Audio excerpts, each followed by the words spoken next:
Welcome, everyone, and thank you for joining our March informational webinar, Work Preparedness. My name is Drew Andrews, and I'm the Assistant Director and Technical Assistance Coordinator here at the Florida Center for Students with Unique Abilities. This webinar is being recorded. Handouts for today can be downloaded from the chat section, which can be accessed through the little speech icon that you have at the bottom of your Zoom window. Closed captioning can also be accessed at the bottom of the Zoom screen under live captioning. If you are having difficulty hearing the presentation today, phone numbers that you can call in and listen to the audio on your phone will be placed in the chat window also. Today, we're appreciative to have the team from the College of the Florida Keys, and our presenters include Nicole Gerard, who is the Associate Dean of Student Success, Dr. Vanessa K. Herrera, who is the Director of Academic Success and Distance Learning, Geraldine Darius, who is the Assistant Director of Student Success, Victoria Ewing, who is the Coordinator for Student Success Services, and Dr. Nina Medic, who is Faculty and College Success. So at this time, I'm going to turn the webinar over to the College of the Florida Keys team.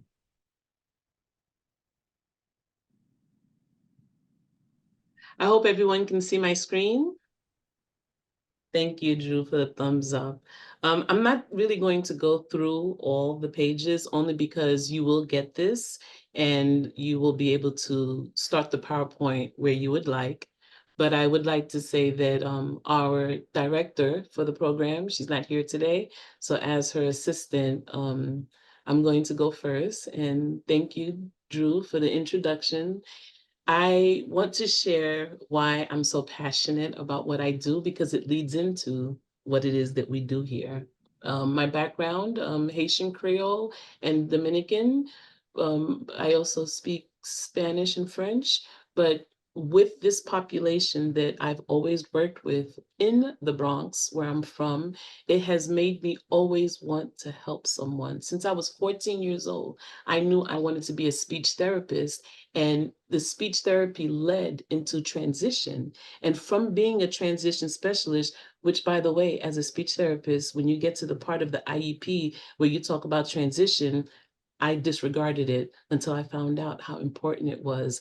And I'm thankful for all my experiences, because it led to where I can now say that since I was 14, I've only worked with students who have a neurodiversity. I don't even know what it's like to not work with one. So I really feel like this is my passion, even more so for the disadvantaged, for minorities. When there's a language barrier, especially, it's always been my forte. So I'm really happy to be part of the College of the Florida Keys, but even more so to be with this wonderful program that Janice and Drew has made available to us.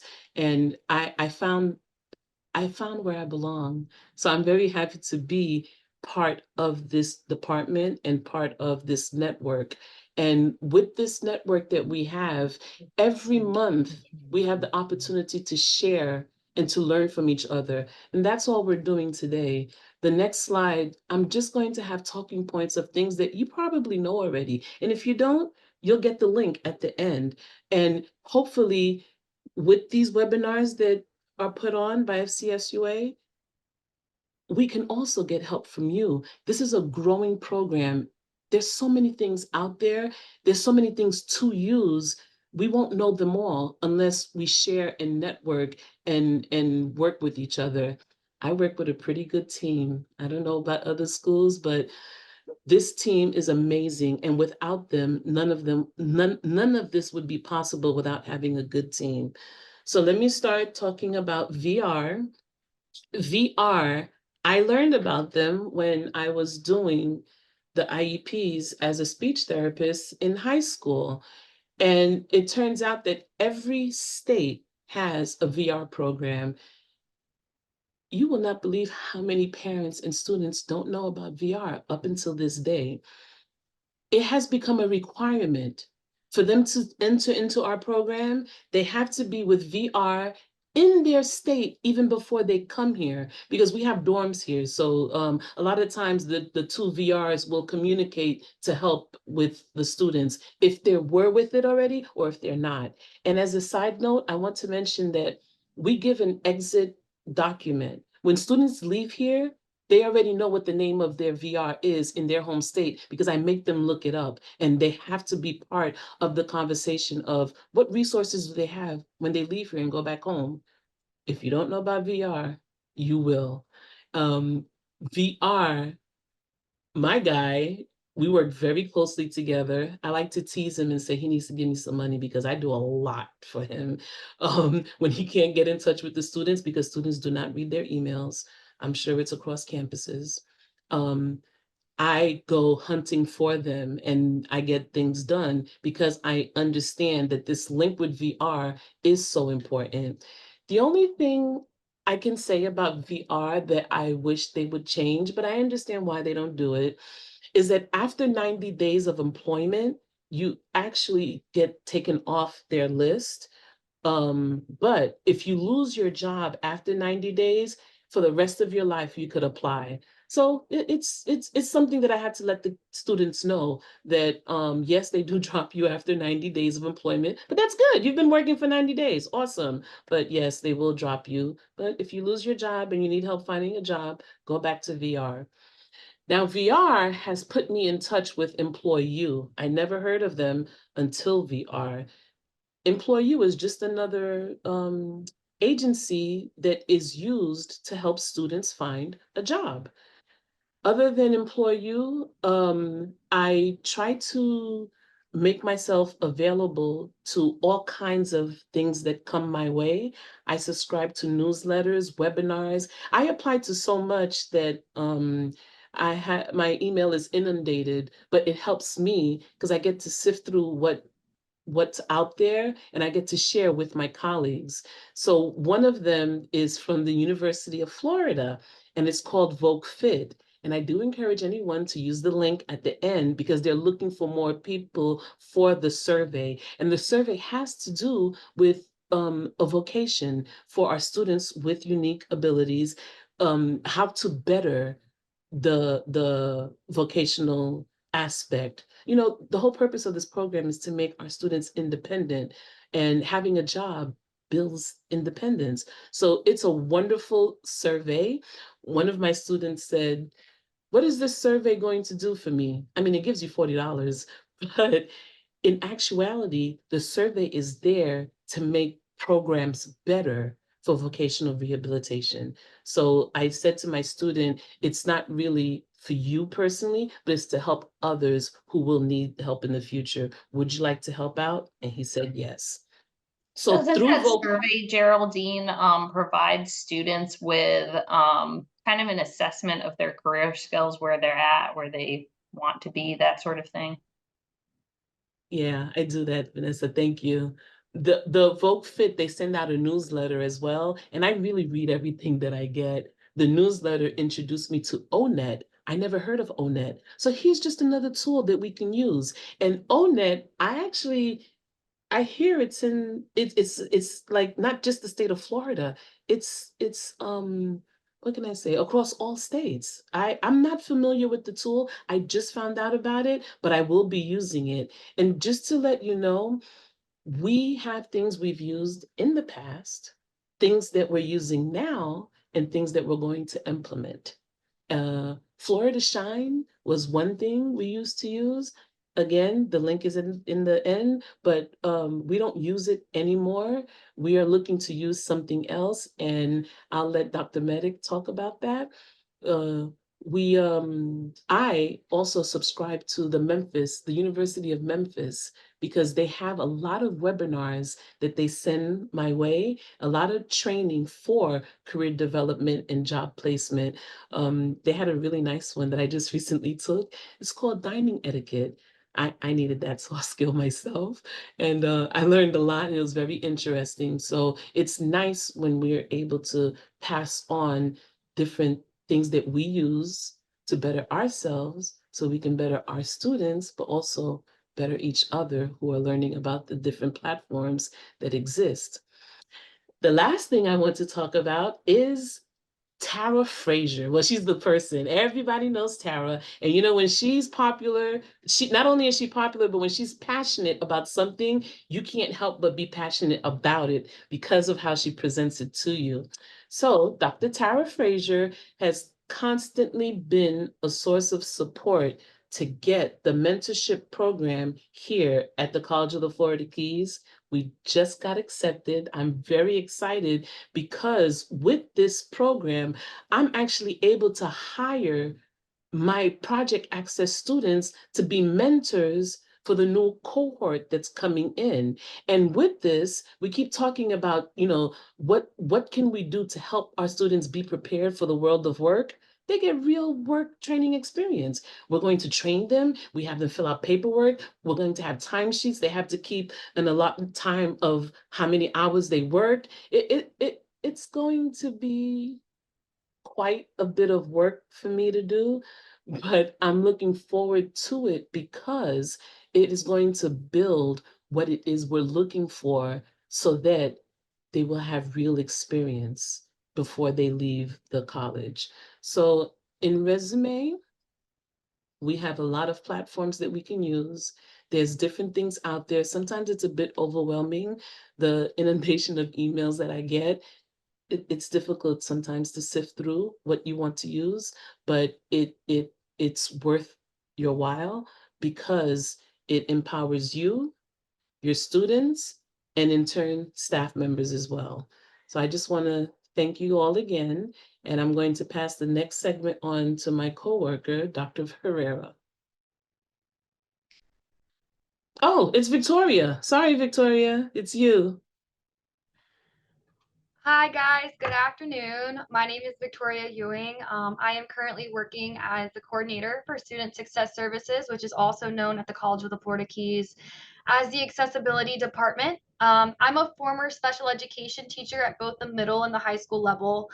I think this is great too, just because I understand what students come from in the K through 12 system versus what the expectations are in college, which are very different in terms of, in high school and through their K through 12 education, they have an IEP, whereas in college we may not have an IEP. And for example, our students need to apply for accommodations every semester, and it's expected that the students send their accommodation letters to their professors every semester.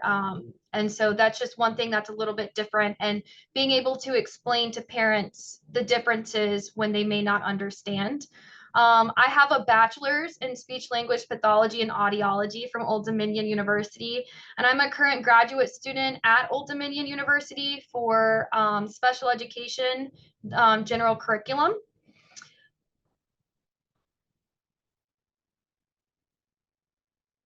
So I'm going to talk to you today about two things that we implement here at the College of the Florida Keys, and that would be the Attainment Book and Career Source. And then we're going to talk about them in the next slides. So the Attainment Company has this really great curriculum. As you can see, these are all of the books that we have for job coaching strategies, get a job curriculum, conversation skills 1 and 2. I found this to be really useful to use with my students, especially as a jumping point. If you don't know exactly where to start with a student, these have really great resources inside of them.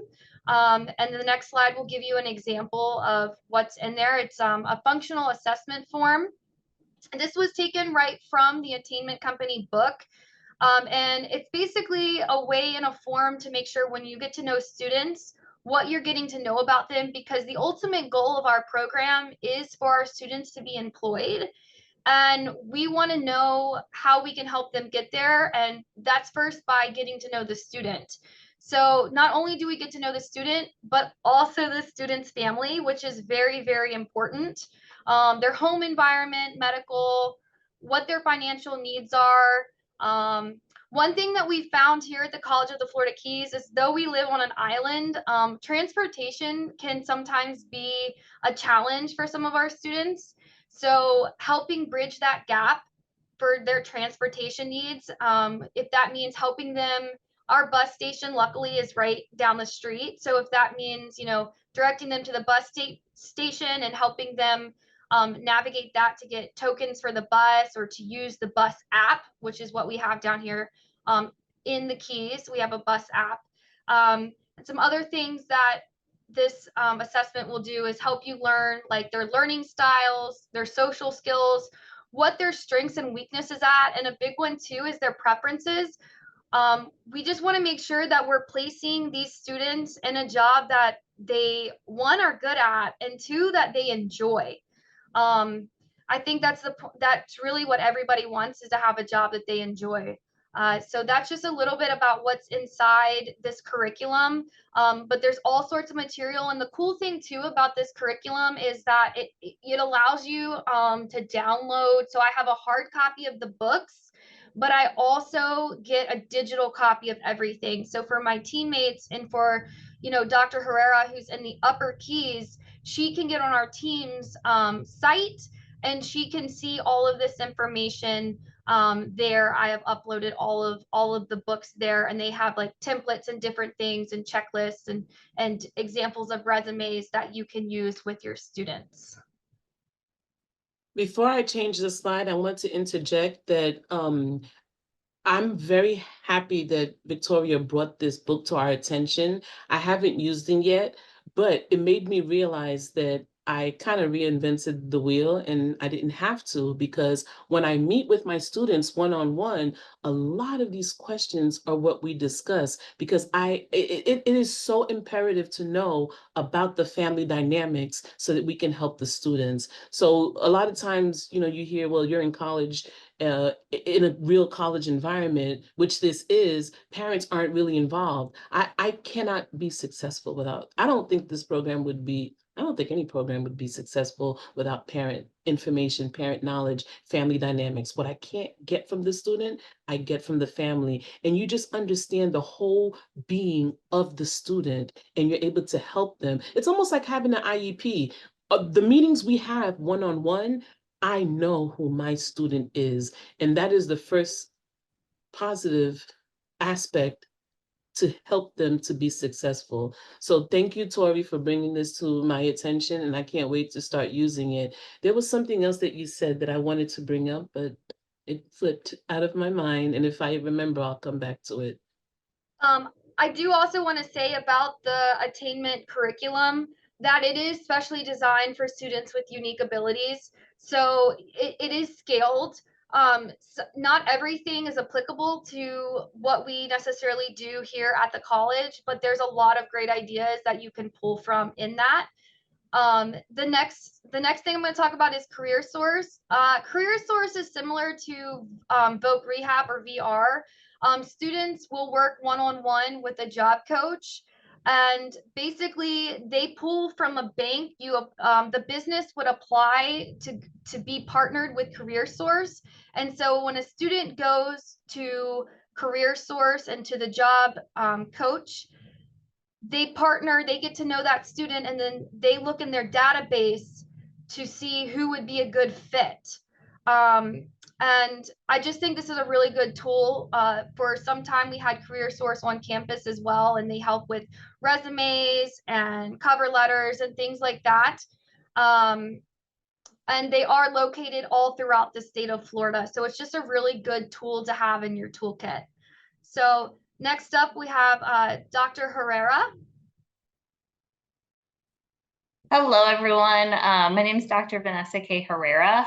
My background is very, very different from my colleagues in that I worked at a couple of different institutions, Shawnee State University in Portsmouth, Ohio, New College of Florida in Sarasota, University of Miami, and now College of the Florida Keys, where I definitely feel like I have just found my place. I have so many great colleagues, and it's nice to be back in a smaller school environment just because of the collegial atmosphere. But my background has been 10 plus years working in college and university settings, but more so serving in residential education programs. And I currently serve as the Director of Academic Success and Distance Learning. So some talking points. So in order to help build independent living skills within our students, we have worked closely with a couple of organizations like the Center for Independent Living. And we actually invited CIL into one of our classes to talk about what they do and why they are there to serve the community. They're a nonprofit that focuses on folks with unique abilities, and they focus specifically on independent living skills and also self-advocacy skills. So if you are a person with unique abilities, what are your rights under ADA? What does it look like to apply for disability income? Help understanding different health insurance programs like Medicaid, Medicare, applying for state benefits. And they also do computer classes. They even have cooking classes once a month, and they try to build peer support groups. So where folks are finding community. And so the CIL has been really great in staying in communication with us and helping to kind of recruit and market our program. So that has been a great partnership. The other thing that I wanted to mention is the National Retail Federation. And we work with NRF through one of our courses where we focus on a lot of career development skills. And so with that course, they also have that option. They can take a exam towards the end of the course where they gain a certificate in customer service and sales. They have a number of different certificates, so you can choose the one that best works for your needs. And so with the customer service and sales certificate, one, it's a great thing to put on their resume because they are learning workplace skills like problem solving, how to work in a team, reading body language when it comes to customers, the customer life cycle, service and sales skills, among other things. And they receive a printable certificate as well as a digital badge. And it's a great credential for them to put on their resume.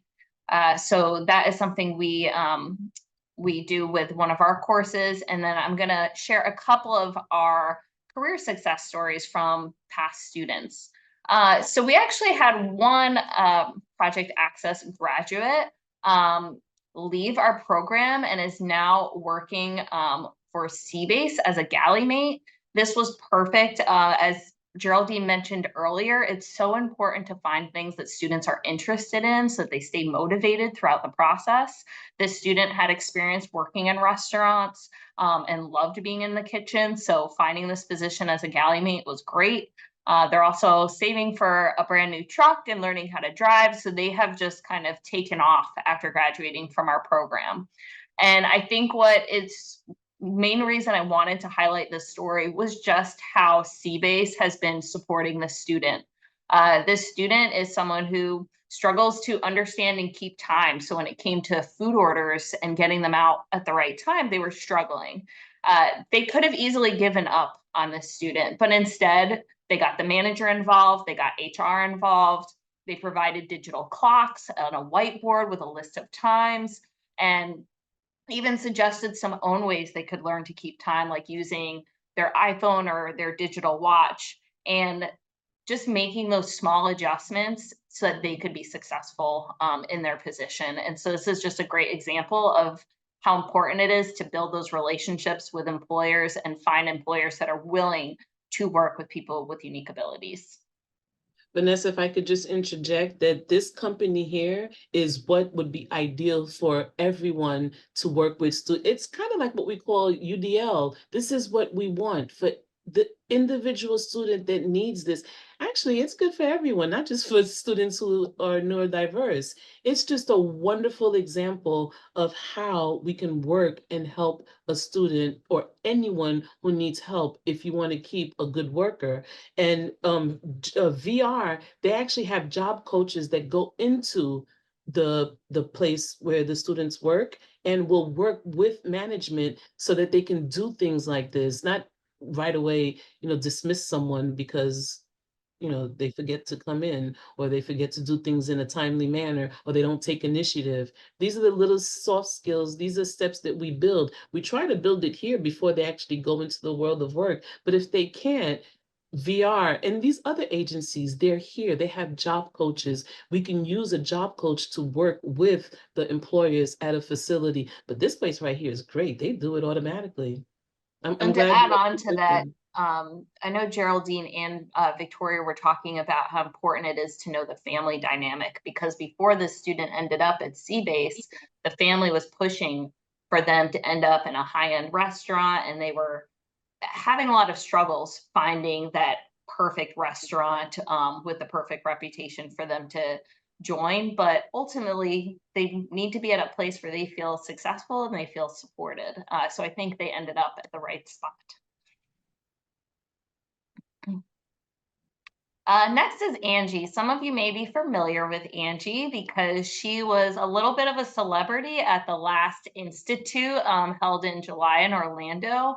Angie graduated from our program with not only the Project Access certificate, but she went on to another certificate, the Guest Services Specialist certificate. And because we have that NRF program that I talked about, she got retail industry fundamentals certificate. So she left with 3, which is fantastic. She will often say that she prayed hard for this experience and that God led her to CFK. And she has definitely made it her mission to tell other folks about our program. And we have had students join our program simply from because of Angie. So we're very thankful for her. So she was invited to speak at the last Florida Post-Secondary Education Program Planning Institute, or as we like to say, FLEPI. And when she was on the student panel, she really didn't hold back at all. She was not shy. And when someone asked what surprised her the most about starting college, she said she was surprised by how many people thought she couldn't do it. And I think that is something we all struggle with. We sometimes think that I think we underestimate the capabilities of our students all the time, even the folks doing the work that we're doing. And I love to be surprised by students, and I want to overestimate their abilities. And so Angie ended up following in her favorite person's footsteps, our tutor, Marilyn Manners. We actually hired Angie to be a tutor. And like Geraldine said, it's great when we can include past graduates into the program as mentors or tutors, because they really know what the students are going through, and they can feel more like a peer and someone that they might want to confide in. So really great story about Angie. Brian, the next student on this slide, definitely holds a special place in my heart. I was very worried about Brian when he entered the program because of so many of just challenges I thought he was going to need to overcome. But once again, he definitely surprised us. In October, Brian had an experience he'll never forget. He's always dreamed of being in law enforcement, and so he was actually invited to observe our basic law enforcement academy. So he got to observe their drills, hold the flag, and they were all super welcoming to Brian. And right before everything took place, his mom pulled me aside and told me that he had sat up in bed unassisted for the first time ever, and that doctors thought that this would never happen for him. And she definitely attributed it to his involvement in our program in just gaining more confidence, and he was more motivated to try to use a walker and get out of his wheelchair, things he just did not have a desire to do. So whether we're talking about career success, there's a lot of big wins for our students in just being part of a program that maybe they never thought they could be a part of. And so here are some photos of Brian with our IPS program, and they even came together to help celebrate his birthday. And we're just so thankful for all our faculty and staff across the campus who really embrace our program. I know one of our instructors is with us right now, Dean Penwell, and she has also been a big support of our program. So just thankful that people embrace all of our students no matter their abilities. Over to you, Dr. Medic. All right, thank you, Dr. Herrera. Just a little bit of brief background about me. I have my bachelor's and master's in social work and my PhD in counseling and counselor education. I always say I genuinely feel like this job is the perfect mix of both, and working with such an amazing team, it really is my dream job, helping students. So my role is faculty for college success. So I teach many of the project access courses on the Key West campus, as well as create and modify the curriculum for both campuses. I have a lot of experience working in university and college settings, including Florida Atlantic, University of Florida, and now at my dream job here at CFK. My background is in social work, so I've worked in disciplinary alternative education programs, so DAEPs, and that was also where I did my doctoral research. So I've always had a passion for supporting students who have educational goals and there's just barriers. My goal is always, how do I help them alleviate these barriers? And I've also worked in hospitals and community mental health settings, which I think is also very helpful for this particular role. So one of the tools that we use and we have worked to embed it in the curriculum is a person-centered planning system called the STAR program. This system, we put the student's name right in the middle of that star that you see on their screen, and they are the star of their goals. We want to have them, we teach them about self-determination. We practice helping them advocate for themselves. What are your goals? What do you want out of life? And how can we help you get them? So we try to really put them in the middle, and we sit down with them, and then we follow their goals and their progress on attaining their goals throughout their time here. So they have 3 classes. They have a cohort model here, and their first 3 classes are all together in the fall. They have another class with the librarian, but their first 3 are with me. 2 classes with me in spring and 1 in summer, and we're checking up on their original goals and meeting with them and seeing where they are. So that is one tool. So we're talking about work preparedness here, and I wanted to talk a little bit about the research. Like what is the evidence-based practice? What does the evidence say about this? So there is research that has found that attending social events where they're on campus through club involvement, that helps with work preparedness and employment skills after, as well as volunteering and community service opportunities, which we do embed in the curriculum. We do encourage, and I'll talk a little bit more about that in a bit here. Living in the Institute of Higher Education, that's what IHE stands for, housing and earning a credential. So these researchers found that living on campus helps students, and students do have the opportunity to live on campus here at the Key West campus. Also, Dr. Herrera told you about how we have the NRF credential here. We also have begun implementing Florida Ready to Work credentials. So we've embedded that into our program. What else predicts employment? Cultivating partnerships and improving access to career services with the community. We are working to continually improve our partnerships with the community. We're reaching out to businesses here. We have a motto here in Key West and in the Keys, one human family. Our community is actually really great about wanting to support students, wanting to support this program. And so it's just a matter of connecting students to jobs that want to hire them, which there is that here readily available. The biggest thing from the research, what a lot of researchers find, is that having paid work experiences is a huge predictor of future employment after leaving a transitionary program. So one study, for example, found that students with intellectual disability who obtain a job while enrolled in a TIPSID program were 15 times more likely to have a paid job at exit. So what does that mean for us? In the classroom as the faculty, I really am encouraging and promoting hands-on learning, whether that is helping students get to jobs and also just modeling what a job situation looks like in the classroom. So here I have some pictures of our annual class store. Like I said, it is my priority as the faculty member for a lot of these classes. How can I creatively get them that hands-on experience? So we have a class store. I have my fake money set that I ordered on Amazon. I think it was like $20, $25. We use, we have a Tuga Shells food pantry, and we use some of the food in there, and students get to pick. You can go back one more, actually. I just want to say a few more things. The other way.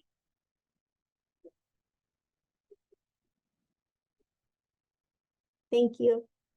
So students get to pick what they want to sell in their store. I am their wholesale provider. So I give them all certain amount of money. They buy from me at wholesale price, and then they mark their goods. They practice customer service. They practice exchanging and counting money, giving back exact change. And we really do have a lot of fun. We invite students, faculty, and staff from all over the college. And you see one student has a Star Wars mask on. They get to market their class store. They make signs. We use Microsoft Outlook PowerPoint to design a sign, and that is a favorite class activity. I've been part of this, and I like to play the difficult customer just to get a reaction out of them. And it's been a lot of fun because they have to learn how to adapt, which is something that our students struggle with, changes, doing the transitioning and adapting. So I'm always good for that.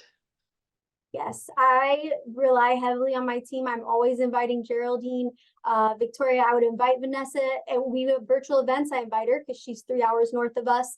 But like I said, the team here is amazing, and it really, I love being able to, as a faculty member, call upon Geraldine or Victoria if I notice something in the classroom, and they'll on the family side, reach out to a parent, reach out to someone that can help assist. So really help that student be successful. So next slide. So some other hands-on experiences to get that work experience in the classroom. We have a Tuga Shelves in food pantry, which is an initiative by our college to help students that are food insecure have access to food and basic hygiene products with no questions asked. So our students in the Project Access program help with inventory for that. So on those 3 pictures on the right-hand side of your screen, that is what they are doing. They are organizing things by expiration date, seeing what we need more of in our inventory, seeing where we're maybe a little bit overstocked, and they love doing that activity. And we make it fun. And for those students, some students actually really enjoy stocking. And so for those students that love it, we connect them and help them find ways to stock for paid experience. On the left-hand side, that is a field trip that we did where they had an inventory scavenger hunt. So using things that they learned in class from their retail lesson and NRF retail credential, we applied it to the real world. We rode the boat because it's actually faster to get everyone on our school's boat than it is to get everyone on our school's van. And we rode our boat over to our local marina.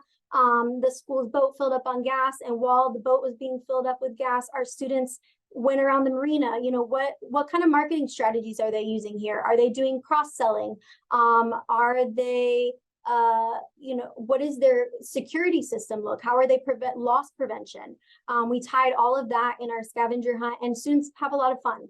So that is another way, just making it fun and prioritizing hands-on experiences, I think is really helpful for work preparedness. And up to this day, they're still talking about it, being able to take what they do in the classroom and actually see it in motion in a real store. And it kind of did twofold for me because I'm responsible for recruiting as well. And this put the word out there. So the staff members that were working there asked about the program and thought it was wonderful that we came to the store. And it's because of her, we actually got a phone call for someone who's interested in joining our program. So win-win, Dr. Medic. Thank you. Thank you. Another thing that we do is we have our annual career fair here at the college, and that is what these pictures are showing here. And students, I have an assignment, it's tied into our learning platform. Students are encouraged to meet and introduce themselves to a minimum of 3 different places at this career fair. And then they have an assignment tied to it. Who did you talk to? What did you talk about? You know, is this a place you would want to work for? In all honesty, the first time I did this assignment, students were very nervous. Some of them were not at all. Some of them were like, oh, this is fun. A few of them, you know, did not want to talk to any tables. It was kind of intimidating for them. And I went with, you know, I partnered them up in pairs, or I went with them to a table and I modeled this interaction. And then after about 2 or 3 tables with my students who traditionally actually aren't nervous, they would be more extroverted. After a few times doing it with me, they realized, hey, it's, you know, networking might sound scary, but it's just forming professional relationships and I can do this. And by the end of it, every single student in that class told me they love this, they want more of this. And after that, I decided this is going to be an annual thing and we're going to have practice beforehand. So this year, building on what we learned from last year, Victoria is actually hosting, we're doing a practice version of this. So when students get there, they will have practiced, they will be in their zone. Some other things we do to improve soft skills, we have a poetry open mic in the library available to everyone at our college. Our students participate in that. Public speaking, they read poems that either they wrote or that they love out loud and get those public speaking practice.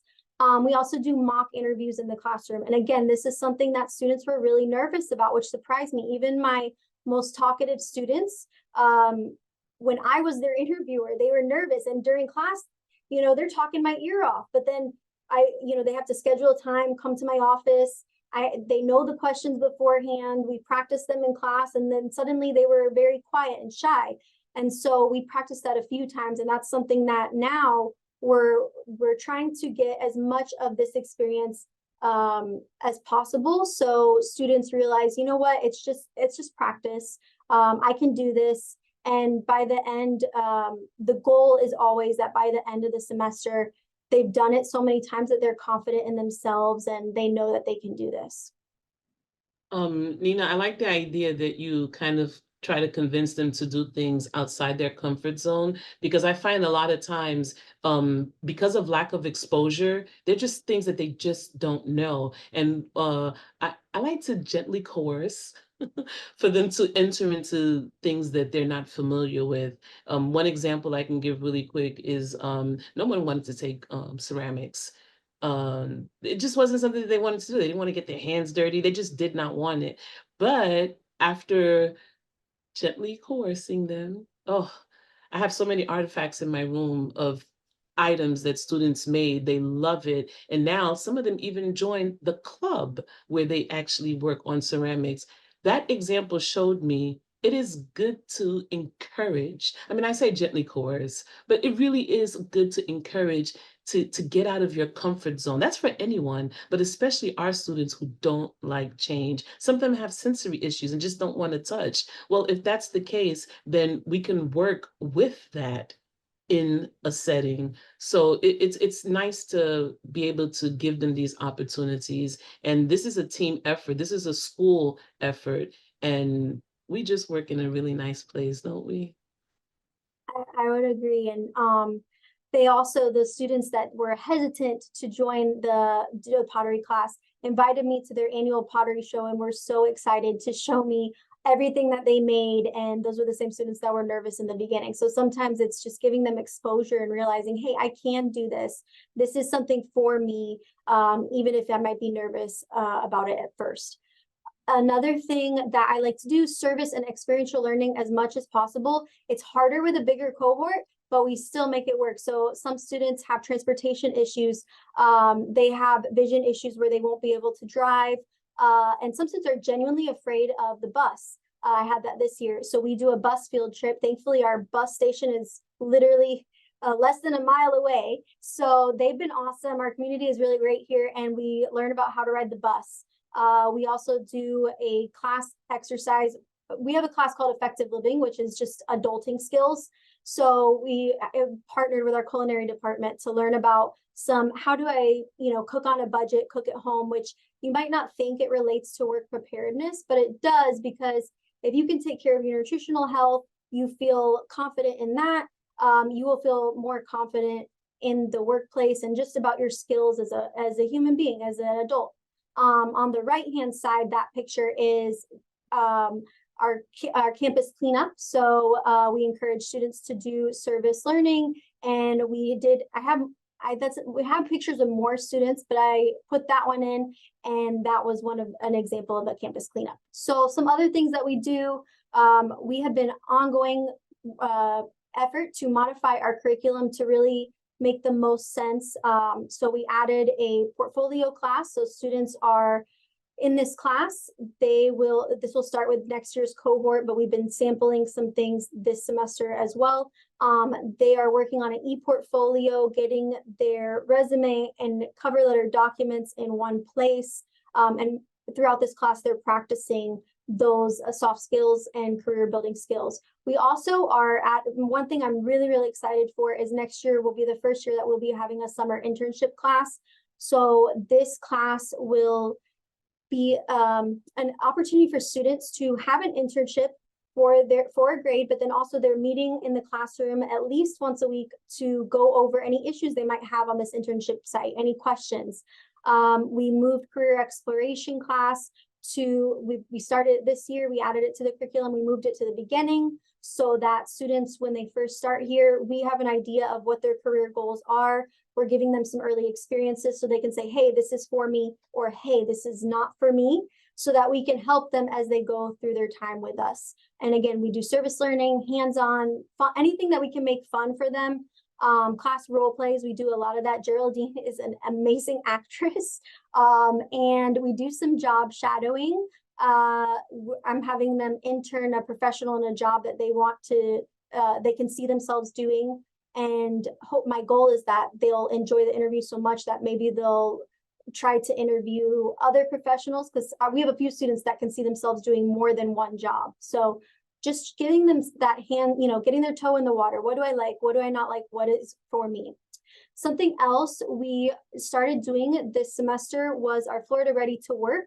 We credentials. So this is a free credentialing system created by the state of Florida by employers. Kind of had this initiative like, hey, we don't, students are graduating college, they're working for us, but they're missing basic soft skills training. They're missing basic digital skills training and academic employability skills. So we have added this to our curriculum.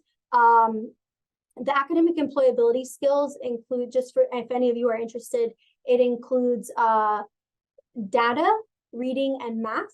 So there's 3 parts to it. This is a very involved credentialing program, and I will say it's somewhat difficult. What I like about it is that it reads to students, and the scenarios are really interesting. I included some of this PowerPoint. We won't have time to go through them, but you will have access to this PowerPoint and just a small sample of some of the questions for the soft skills training, for example.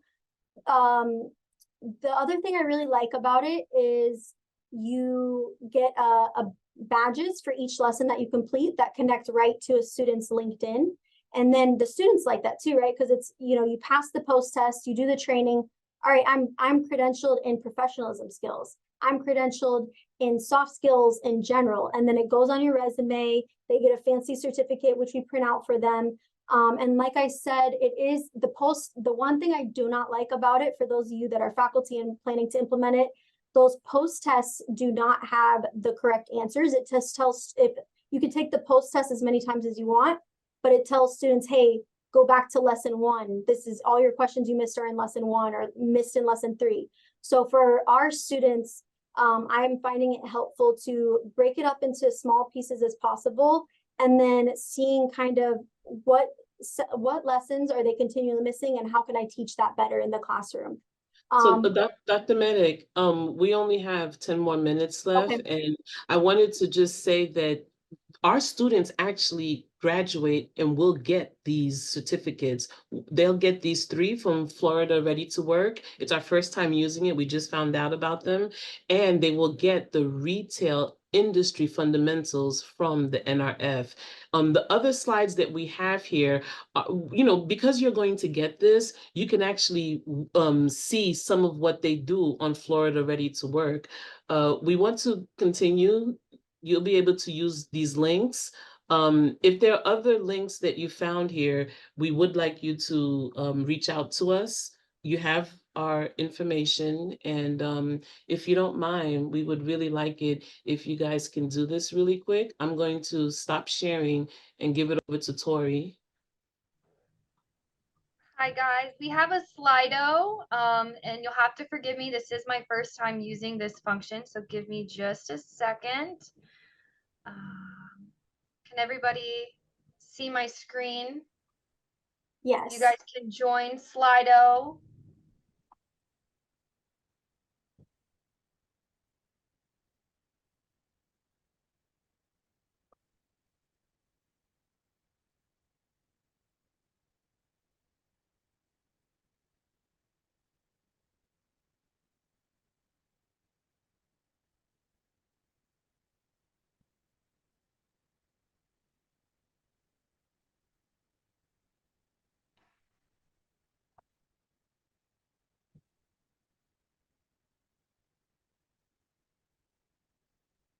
And we just have 4 questions here. They're in different modalities. So some are multiple choice, some are short answer. Just giving you guys a chance to give feedback as well as check your knowledge to see if you were paying attention. So we'll give everyone one more minute to get logged in here, and then we'll go ahead and get going so we can end on time and have some extra time for questions at the end.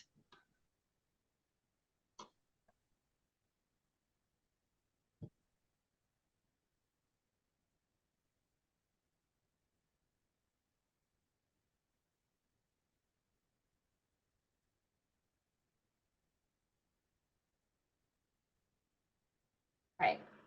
I'm going to give it one more second. And I believe you can still join after I hit this button here. So it says one study found that students with an intellectual disability who obtained a paid job while enrolled in a university or college were how much more times likely to have a paid job than those who did not obtain a paid job while enrolled? 5 times, 10 times, 15 times, 20 times.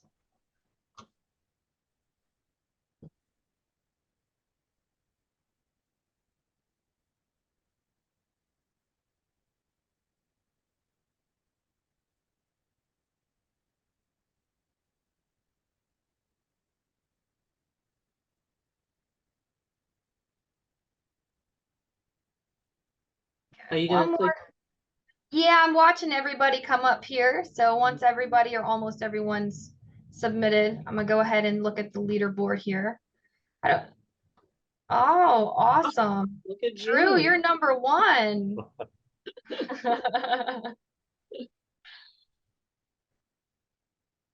So the correct answer was 15 times. So awesome job, guys.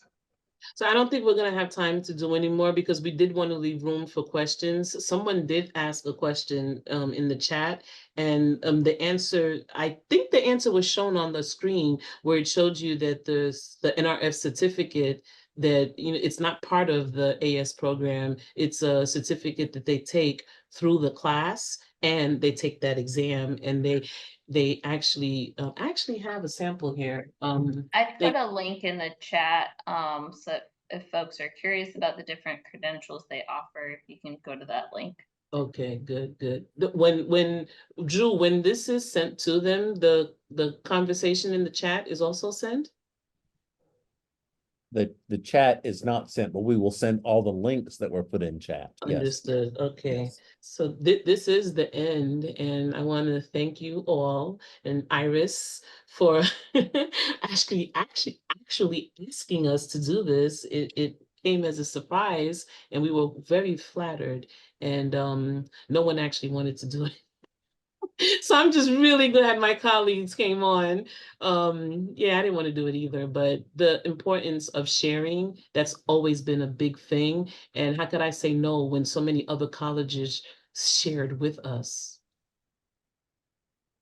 Thank you. We want to take some time now for some questions. So if you'd like to unmute yourself, or if you would like to write a question in the chat, and if my team will help me watch the chat and just share questions that come up. The question that was in chat was about the credentials that are offered through the NRF Foundation. And so there's a link there to the credentials that they offer. But what are some other questions that you may have?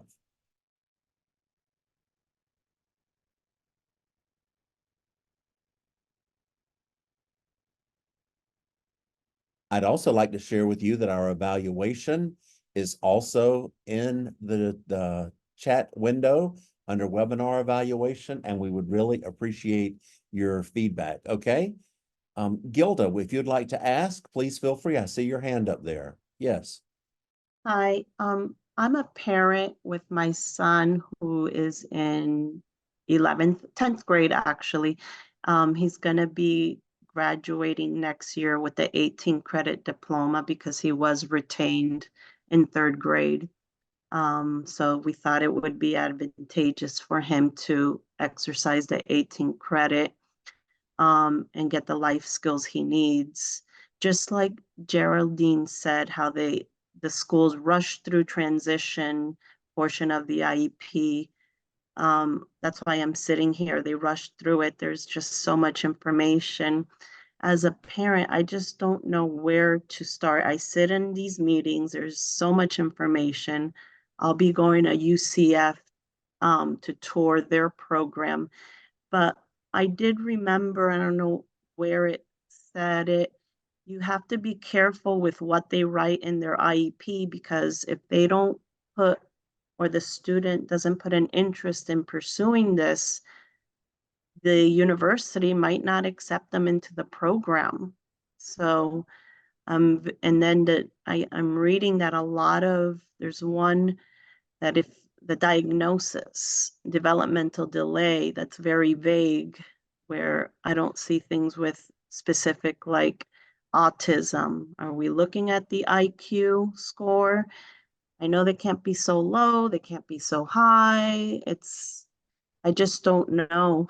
That's why I'm gonna go I tour can it. answer that. I can Yeah. answer that for you, Miss Batista. All of our programs are developed for students with intellectual disabilities and that is using the federal definition of intellectual disabilities. So it is not completely an IQ score, but an IQ score is certainly part of the determination for that. But it's for all of these programs are to give access to students with intellectual disabilities. Okay. Thank you for that. That's a question. We are all working to make sure that we get information out to schools and to parents so that they have this information. And don't get discouraged. And definitely use Think College if you aren't already to see all the different post-secondary programs across the nation so you can choose one that works best for you. Thank you. I'm going to post it in the chat. I want to also share with everyone that on April 2nd, we'll have our April informational webinar, and it will be on behavioral strategies for students in Florida post-secondary comprehensive transition programs. And Erica Myler, who is with the You Matter program at the University of South Florida, will be our presenter next month. Any other questions that someone might have?